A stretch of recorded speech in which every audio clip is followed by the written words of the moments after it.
नमस्कार मंडळी, मी काजल. स्वामी भक्तिशक्ती या चॅनलमध्ये मी तुमचं सर्वांचं स्वागत करत आहे.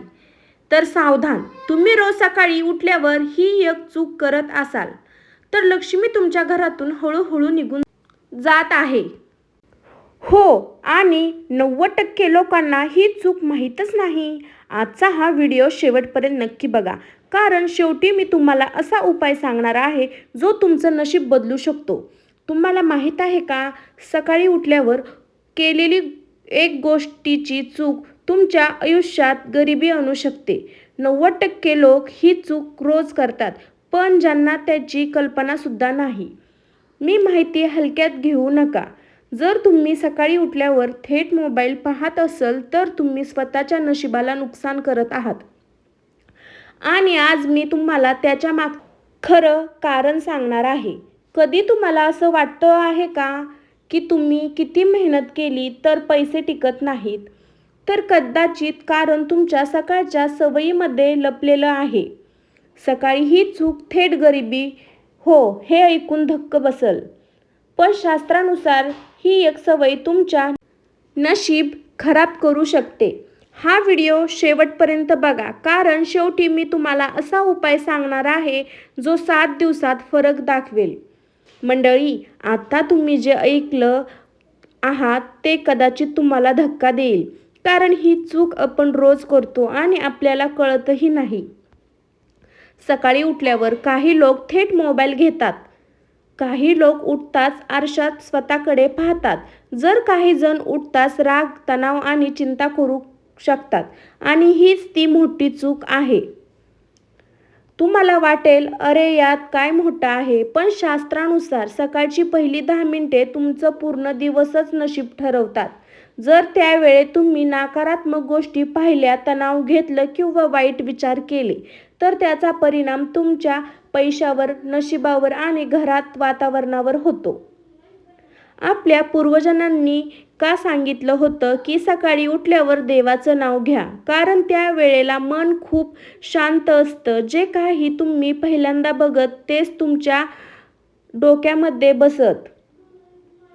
म्हणूनच कदाचित तुमच्या घरात पैसे टिकत नाहीत, काम अडतात किंवा मन अस्तव्यस्त राहतं, कारण दिवसाची सुरुवातच चुकीची होते.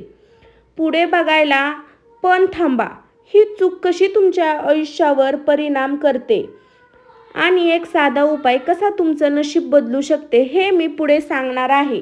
तर मंडळी, आता प्रश्न येतो, ही छोटीशी चूक इतकी मोठी कशी असू शकते?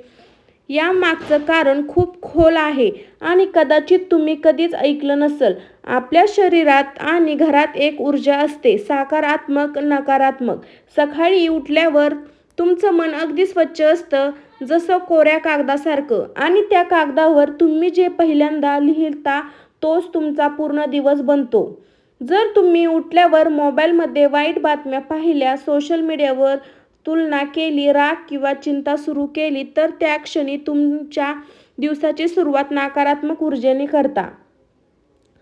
शास्त्रानुसार असं सांगितलं आहे, सकाळी ब्रह्ममुहूर्त हा वेळ खूप पवित्र असतो. या वेळेला देवाची ऊर्जा सर्वात जास्त असते. पण जर त्या वेळेला आपण मोबाईलमध्ये गुंतलो किंवा वाईट विचार केले तर आपण त्या पॉझिटिव्ह एनर्जीला दूर करतो. आणि फक्त शास्त्र नाही, सुद्धा हेच सांगते. सकाळी उठल्यावर आपला मेंदू आपला स्टेटमध्ये असतो. याचा अर्थ जे काही तुम्ही त्या वेळेला बघता किंवा विचार करता ते थेट तुमच्या माइंडमध्ये जातं. म्हणूनच जर सुरुवात चुकीची असेल तर पूर्ण दिवस बिघडतो. म्हणून कदाचित तुम्ही मेहनत करता पण पैसे टिकत नाही, घरात शांतता नसते आणि मन सतत अस्तव्यस्त राहतं, कारण दिवसाची पहिली एनर्जीच चुकीच असते. ही गोष्ट लहान वाटते, पण हळूहळू ती तुमचं नशीब बदलते आणि त्याला नकळत नाही की समस्या कुठे आहे. हा प्रश्न आता येतो, ही चूक सुधारली तर काय होईल? आणि एक साधा उपाय तुमचं आयुष्य असं बदलू शकतं हे मी पुढच्या भागात सांगणार आहे, जिथे एक खरी गोष्ट आहे जी तुमचे डोळे उघडेल. मंडळी, आता मी तुम्हाला एक खरी गोष्ट सांगणार आहे. ही गोष्ट ऐकून कदाचित तुम्ही तुमच्या सवयी आजच बदललात. एक छोट्या गावात एक कुटुंब राहत होतं. घरात आई वडील आणि 2 मुलं. सगळं ठीक होतं, पण हळूहळू त्यांच्या आयुष्यात बदल सुरू झाला. घरात पैशाची अडचण सुरू झाली. कितीही काम केलं, कितीही कमवलं तरी पैसे टिकत नव्हते. सतत भांडणं, मनात अस्तव्यस्त. आई रोज म्हणाली, आपल्या घरात काहीतरी बरोबर नाही. वडील खूप मेहनत करत होते, पण नोकरीत अडचण येत होती. मुलांचं शिक्षण थांबायची वेळ आली आणि एक दिवस घरात यायला सुद्धा काही नव्हतं. अशा एक दिवस एक साधू त्या गावात आले. ते त्या कुटुंबाच्या घरासमोर थांबले आणि त्यांनी दार ठोठावलं. आईने दार उघडलं. साधूंनी शांतपणे विचारलं, तुमच्या घरात इतकी अशांती का आहे? आई आश्चर्य करत झाली, कारण त्यांनी काही सांगितलं नव्हतं. पण साधूंना सगळं कसं कळलं? आईने सगळं सांगितलं, गरिबी, भांडण, अडचण. साधूंचे डोळे बंद केले आणि काही क्षण शांत राहिले. आणि मग त्यांनी एकच प्रश्न विचारला, तुम्ही सकाळी उठल्यावर काय करता? आई म्हणाली, आम्ही उठताच मोबाईल पाहतो आणि कामाच्या तणावात दिवस सुरू करतो. साधूंनी डोळे उघडले आणि म्हणाले, हीच तुमच्या सर्व समस्याची मूळ कारण आहे. तो म्हणाले, सकाळी तुम्ही नकारात्मक दिवस सुरू करता, म्हणून तुमचं नशीब सुद्धा तसंच होतं. लक्ष्मी देवी अशा ठिकाणी राहत नाही जिथे मन अशांत असतं. आईच्या डोळ्यात पाणी आलं. ती म्हणाली, मग आम्ही काय करू? साधूंनी हलकं हसून सांगितलं, उपाय खूप सोपा आहे, पण तो मनापासून करावा लागेल. आणि त्यांनी एक असा उपाय सांगितला जो त्या कुटुंबाचं आयुष्य बदलून गेलं. तो उपाय काय होता आणि त्या कुटुंबाचं पुढं काय झालं ते नक्की बघा, कारण हा उपाय तुमचंही नशीब बदलू शकतो. मंडळी, आता जी मी सांगणार आहे ते ऐकून कदाचित तुम्हाला धक्का बसेल, पण हे सत्य आहे. त्या साधूने त्या कुटुंबाला सांगितलं, तुमच्या घरात गरिबी येण्याचं कारण बाहेर नाही, तर तुमच्या सवयीमध्ये आहे. तुम्ही रोज सकाळी तुमच्या नशिबाला स्वतःच खराब करता. ते पुढे म्हणाले, सकाळी पहिली ऊर्जा ही देवासारखी पवित्र असते. पण जर तुम्ही राग, चिंता, मोबाईल यांनी सुरुवात केली तर ती ऊर्जा नकारात्मक बनते. आणि लक्षात ठेवा, जिथे नकारात्मक ऊर्जा असते तिथे कधी लक्ष्मी राहत नाही. म्हणूनच काही घरात कधीही पैसे आले तरी टिकत नाही. काही लोक खूप मेहनत करतात पण यश मिळत नाही, कारण त्यांच्या घरात पॉझिटिव्ह एनर्जी राहत नाही. तुम्ही कधी विचार केला का, मी एवढी मेहनत करते तरी मला यश का नाही? कदाचित उत्तर इथेच आहे. ही चूक लहान वाटते, पण हळूहळू ती तुमचं नशीब बदलते. तुमच्या घरात गरिबी आणते आणि तुमचं सुख हिरावून घेते. पण सगळं संपलेलं नाही. त्या साधूंनी त्या कुटुंबाला एक उपाय सांगितला, जो इतका शक्तिशाली होता की फक्त काही दिवसातच त्यांचं आयुष्य बदलायला लागलं. तो उपाय काय होता आणि तो तुम्ही कसा करू शकता ही मी पुढच्या भागात सांगणार आहे, जिथे एक छोटा नारळ तुमचं नशीब बदलू शकते. मंडळी, आता तो उपाय ऐका जो त्या साधूंनी त्या कुटुंबाला सांगितला आणि ज्यामुळे त्यांचं आयुष्य पूर्ण बदललं. साधूंनी सांगितलं, दररोज सकाळी उठल्यावर एक साधा नारळ घ्या. हो, फक्त एक नारळ, पण तो योग्य पद्धतीने वापरला तर ते तुमचं नशीब बदलू शकतो. आता नीट ऐका. सकाळी उठल्यावर आधी हात पाय धुवा. एक स्वच्छ नारळ घ्या आणि देवासमोर ठेवा. डोळे बंद करून मनापासून प्रार्थना करा, माझ्या घरात सुख समृद्धी आणा. नारळवर हलका हात ठेवून तुमची इच्छा बोला. हा उपाय सलग 7 दिवस करा. साधूंनी सांगितलेला नारळ हा खूप पवित्र मानला जातो. तो तुमच्या निगेटिव्ह एनर्जीला अबॉर्ब करतो. म्हणूनच हा उपाय केल्यावर घरात पॉझिटिव्ह एनर्जी वाढते. या कुटुंबाने हा उपाय सुरू केला. पहिल्या 2 दिवसात काही फरक जाणवला नाही, पण त्यांनी विश्वास ठेवला. 5व्या दिवशी घरात शांतता जाणवायची लागली. 7व्या दिवशी वडिलांना अचानक चांगली नोकरी लागली आणि हळूहळू त्यांच्या घरात सुख समृद्धी परत आली. पण लक्षात ठेवा, हा उपाय करताना मन स्वच्छ असायला हवं. मध्ये सोडू नका. विश्वास ठेवा, नाही तर त्याचा परिणाम दिसणार नाही. मंडळी, कधी कधी उपाय पण खूप साधा असतो, पण आपण त्यांच्याकडे दुर्लक्ष करतो आणि मग आयुष्यभर त्रास सहन करतो. आणि अजून एक महत्त्वाचा संकेत आहे, जो तुम्हाला रोज दिसतो पण तुम्ही त्याच्याकडे लक्ष देत नाही. म्हणजे कावळा तो कसा तुमच्या आयुष्यात संकेत देतो हे मी पुढच्या भागात सांगणार आहे. मंडळी, आता मी तुम्हाला अशी गोष्ट सांगणार आहे जी तुम्ही रोज पाहता पण तिचा खरा अर्थ कधीच समजून घेत नाही. आपण रोज कावळा पाहतो, घराच्या छतावर बसलेला, अंगणात फिरणारा. पण तुम्हाला माहीत आहे का, कावळा हा फक्त एक पक्षी नाही. शास्त्रानुसार कावळा हा पूर्वजन्मांचा दूत मानला जातो. म्हणजेच तो आपल्या पितरांचा संदेश घेऊन येतो. जर कावळा तुमच्या घरात बसून आवाज करत असेल तर तो एक संकेत असू शकतो. जर तो वारंवार घराजवळ येत असेल तर काहीतरी सांगायचा प्रयत्न करत असतो.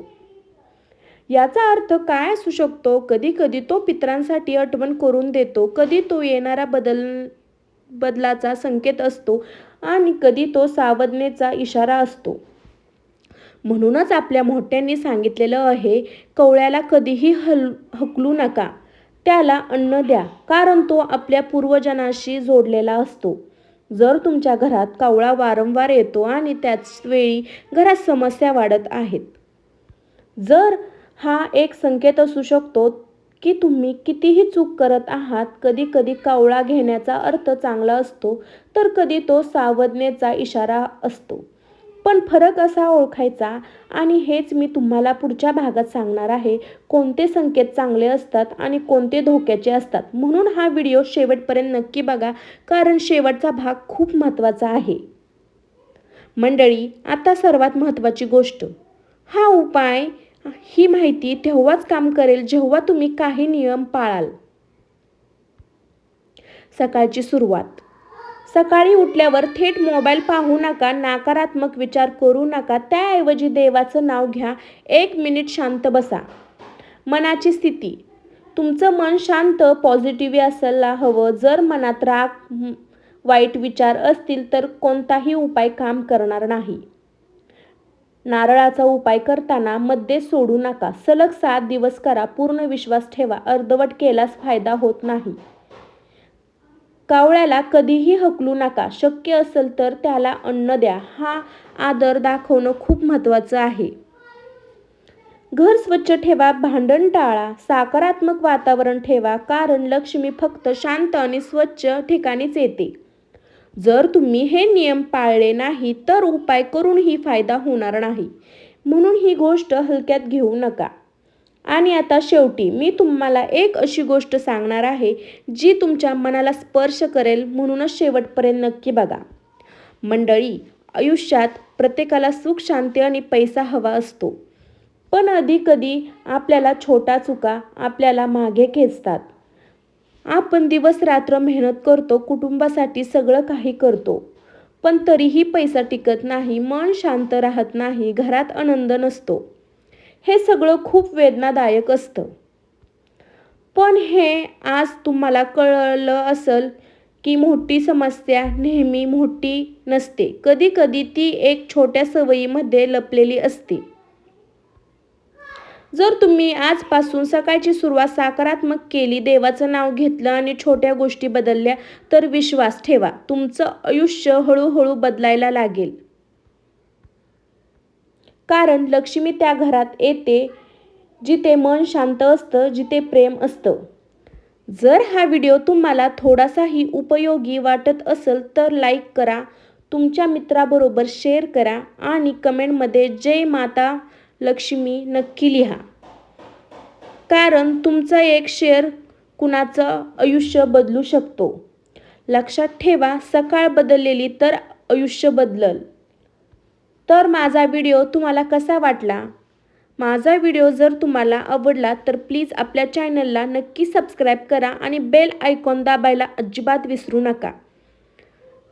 स्वामी भक्तिशक्ती या चॅनलमध्ये तुमचं हमेशा स्वागत असेल. स्वामी भक्तिशक्ती या चॅनलला सर्वांनी सपोर्ट करा आणि सर्वांनी कमेंटमध्ये श्री स्वामी समर्थ, महालक्ष्मी माता की जय असं कमेंटमध्ये लिहायला अजिबात विसरू नका.